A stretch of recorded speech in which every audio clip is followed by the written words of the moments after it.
Information systems within the NHS need to be extremely robust because they hold very personal data. It's hard to overstate the crucial importance of our staff maintaining information in a safe and secure way. Training is absolutely essential around information security. I think the responsibility lies with the Trust itself, but also all members of staff individually.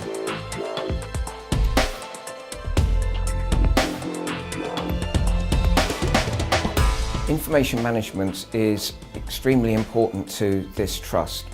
We see thousands of patients every year, and in a mental health and learning disability trust such as ours, you can imagine the sensitivity of the type of information that we hold on both past and present patients.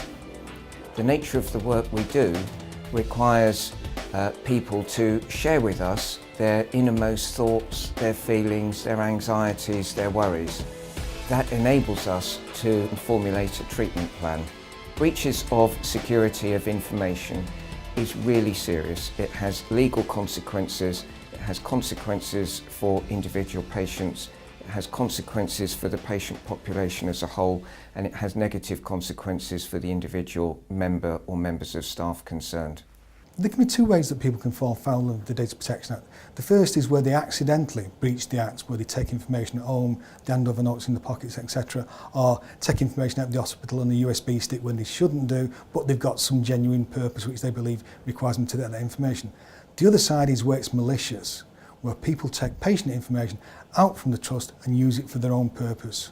That would be a criminal offence under Section 55 of the Data Protection Act. If our staff work in accordance with our policies and procedures, there is no need for them to be worried, and our staff can concentrate on the jobs that they are here to do. The top problems tend to be issues in relation to the protection of personal information on electronic media.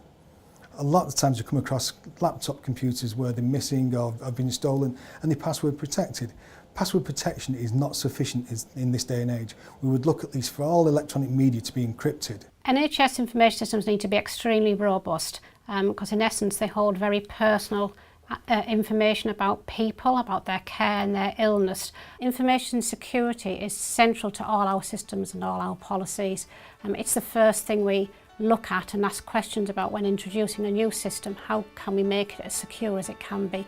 How can we make the system so people use it in a more secure way? You can't really translate what you do at home into a work environment because it's a very different thing. It's almost like having a push bike to ride at home, but you come into work and you're running British Rail. All data is stored centrally on the servers, as you can see behind me. Users connect to that data from any site within the Trust via a wide area network. So a user can log on at one site, access the data, alter any of their documents, save them, and then go to a different site on a completely different day and have access to exactly the same documents. There's some significant benefits of storing data on servers rather than individual PCs in that that data is held centrally in one place. So it means we can control it better. We can put it in a secure room which people don't have access to, so are less likely to see information they're not supposed to see. But also it means that that information is available to be seen by staff across the whole of the Trust. So if you're in Scarborough or in Durham, you can still see that piece of information.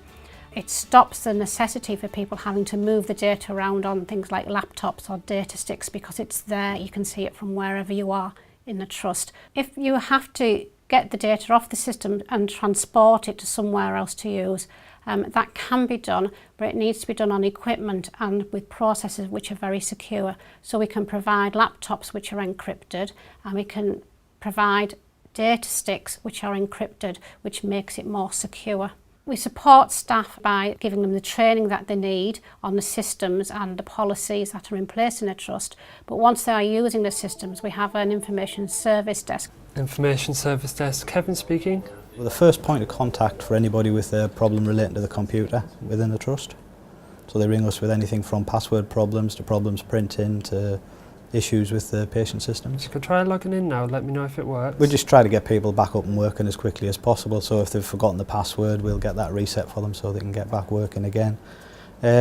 Security, if they have any questions about that, advice about memory sticks, where to save files on the network, that kind of thing. Great, okay, thanks. There's quite a mix of people that we deal with. I mean, we have people who are very technically competent and there are people who are using computers for the first time, so the people who work on the desk are pretty well versed in talking to people at all kinds of levels. People here have seen most things that can go wrong, so we're here to help. The trust also must train staff appropriately to be able to say this is what you must do and can do, and to put limits on what staff can do with information.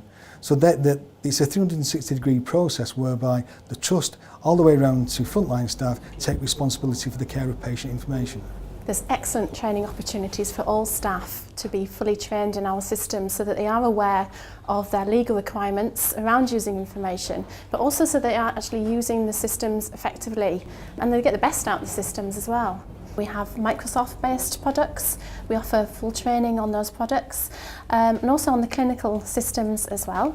And we also offer advice and training around the use of information generally, so verbal communication and paper systems. I think any individual that has lost data or made a mistake and is subject to a disciplinary investigation, it's very difficult for them to come to terms with because it can be quite distressing. It's hard to overstate the importance of staff in this trust maintaining personal identifiable information in a secure, confidential way. The sensitive nature of the information we hold about thousands of individuals is such that we would all recognise the crucial importance of that security of information and confidentiality being maintained at all times.